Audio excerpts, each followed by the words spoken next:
Good morning, ladies and gentlemen. We are gathered here today for the Constructing Our Future MOA signing of DepEd and provinces for a nationwide classroom building program.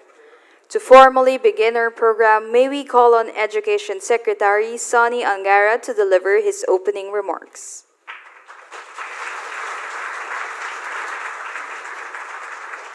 Morning, Mr. President, E.S. Ralph, Senator Bam, our friends from Congress, Chair Roman, Chair Maricar, members of the Cabinet, Sec John Vic, Sec Leo, Sec Vince, Sec Rolly, and members of the DepEd Execom. To our honorable governors, our guests our special guests today.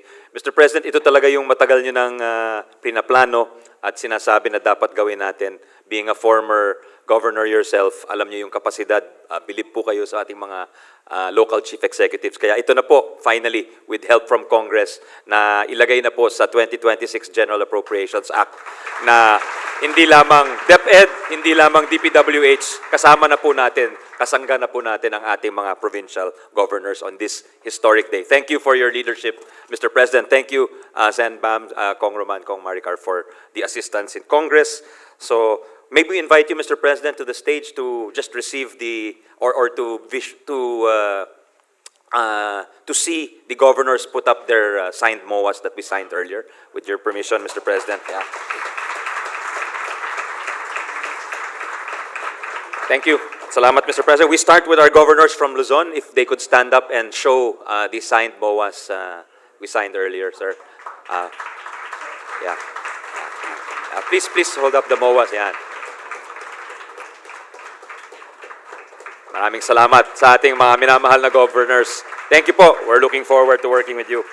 Now we welcome the local governor, chief executives from the Visayas region. Oh, marami rin po sila, Mr. President.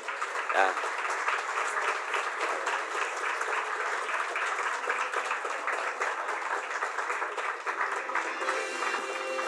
Thank you, governors from Visayas.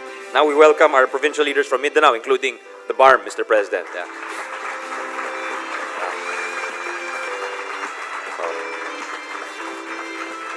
So again, thank you to our governors. Thank you, Mr. President, for setting the right direction dito po sa ating classroom building. Yes, Mr. President.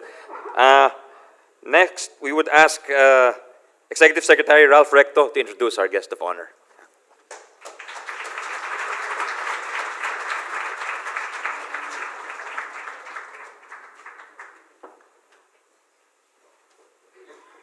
Ladies and gentlemen, the President of the Republic of the Philippines, His Excellency Ferdinand Romualdez Marcos, Jr.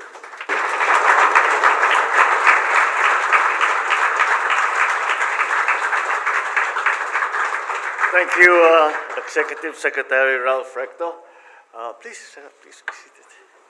The members of the Cabinet who are here today, Senator Paulo Benigno Aquino IV, who is the committee chairman for basic education in the Senate, Pasig City Lone District Representative Roman Romulo, who is the House Committee chairperson for basic education and culture in the House, and the honorable members of the House of Representatives, of course, our provincial governors from Luzon, Visayas, and Mindanao, Department of Education officials, employees led by our DepEd Secretary Sonny Angara, a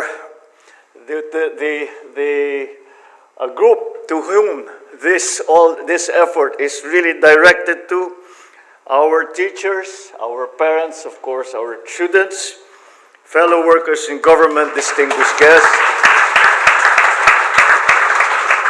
ladies and gentlemen, good morning and welcome to Malacanang.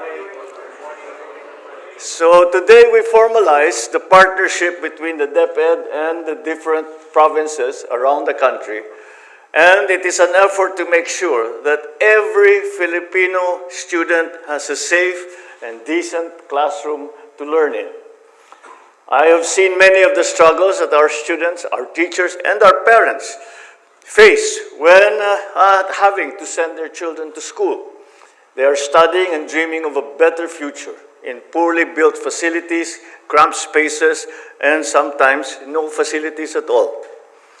As of December of last year, we have a classroom shortage that amounts to a stunning 145,000 units. How we have allowed this to become such a bad situation, I cannot understand. Dahil sa kakulangan ng silid-aralan, gumagawa tayo ng ilang shift na pasok para sa mga estudyante. Kaya yung iba madaling araw nang papasok at yung iba naman gabing-gabi na. At saka pa lang lalabas sa eskwela. Nandyan na rin ay mga mag-aaral na nagkaklase sa mga basketball court o kuminsan sa ilalim lang ng puno. And this is the gap that we must address urgently. It is the reason why this administration has been finding all kinds of alternative ways that we can immediately close this yawning gap. Because we cannot wait another 5 or 10 years to ensure that every student has a comfortable classroom. So we have initiated this partnership with the local government units. That is one of our strategies. We are changing the system because the process that we have now is much too slow. With this initiative, we can take a big bite out of that gap. And under this partnership, the DepEd will set technical standards, provide designs, and supply the funding for these classrooms. On the other hand, the LGUs will take the lead in their procurement and actual construction. Ang kakaiba nito, yung mga governor, naintindihan nila ito.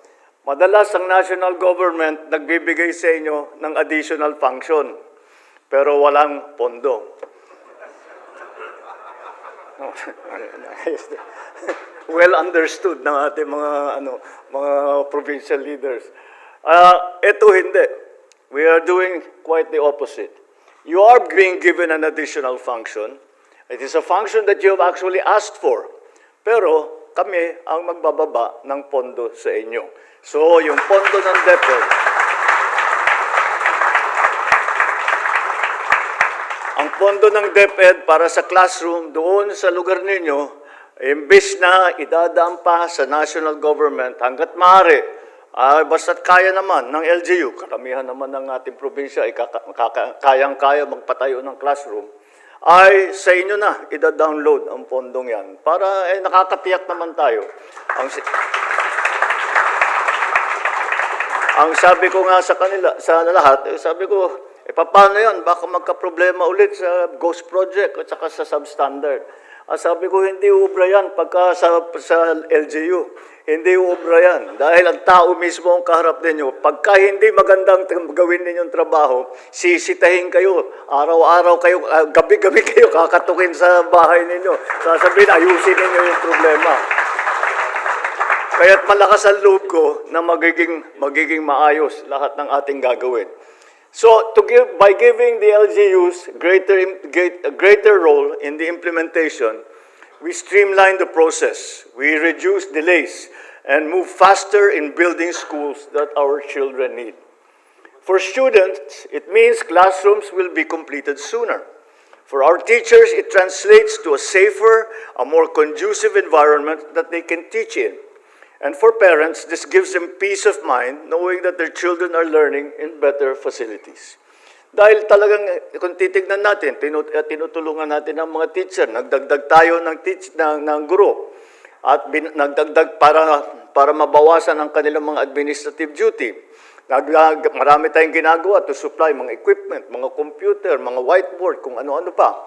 Kung walang classroom, wala ring mangyayari. Kaya't kailangan talaga na gawan natin ng paraan upang mapabilis ang construction ng ating mga silid-aralan. This partnership supported, of course, in the 2026 GAA. This program has been allocated 85.39 billion pesos for basic education facilities.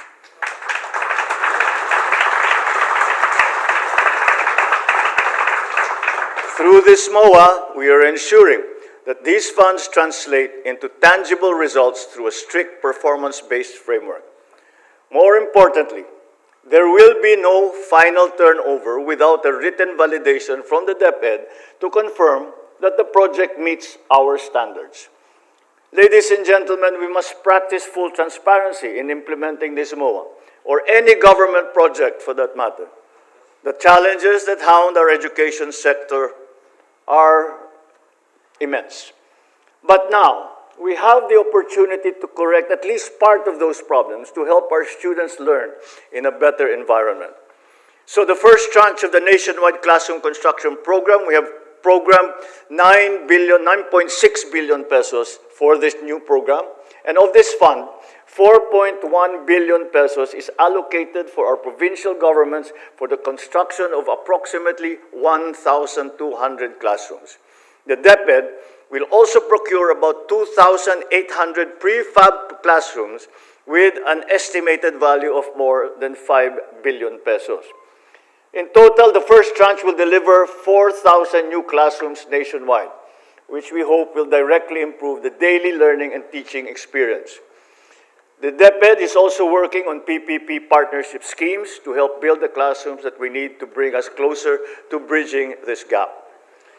Ngunit, upang maihanda ang ating mga mag-aaral sa hamon ng mundo, kailangan din natin pagtuunan ng pansin ang pagkakaroon ng sapat na koneksyon ng internet sa ating mga paaralan. Sa kasalukuyan, halos 34,000 pampublikong paaralan na may connectivity na sa internet. Ganun pa man, meron pa rin mga paaralang wala ring koneksyon at mayroong ding umaasa lamang sa mobile data. Hangad natin makonekta ang mahigit 14,000 paaralan, kabilang ang mga unserved at saka underserved schools, lalo na sa mga malalayong lugar.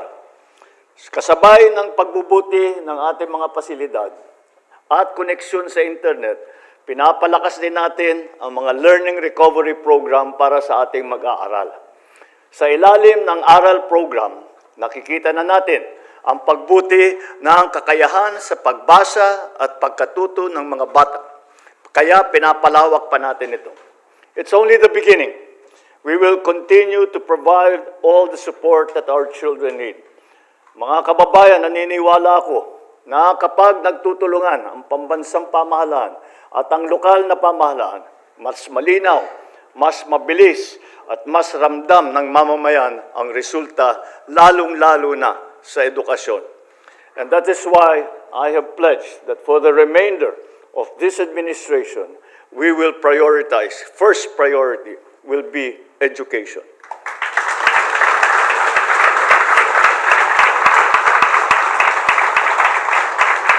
Let us all work together as we ensure that our children will get the education that they deserve in this age of bagong Pilipinas.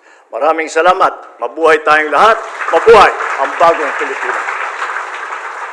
Thank you, Mr. President. And now, may we request the President to kindly grant us a group photo downstage. Likewise, may we request all our guests to gather at the center and join the President in our group photo.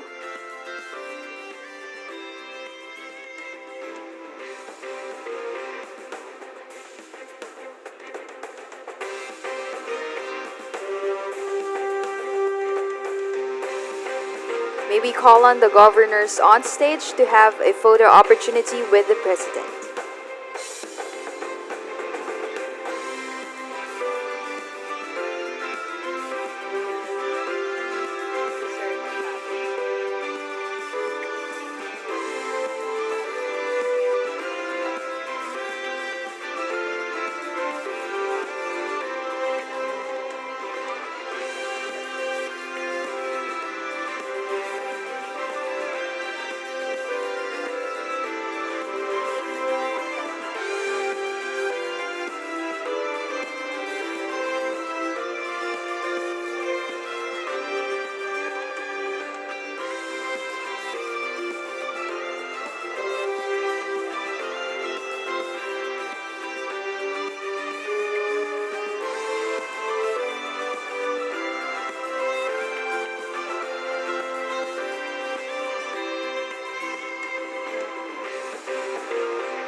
Thank you.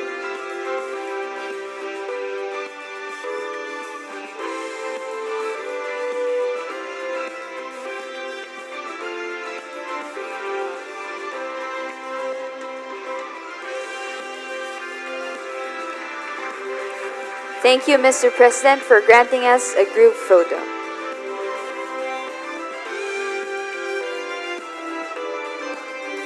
And now that concludes our program. Thank you again, Mr. President, for gracing the Constructing Our Future MOA signing of DepEd and provinces for a nationwide classroom building program. Once again, ladies and gentlemen, the President of the Republic of the Philippines, His Excellency Ferdinand R. Marcos Jr.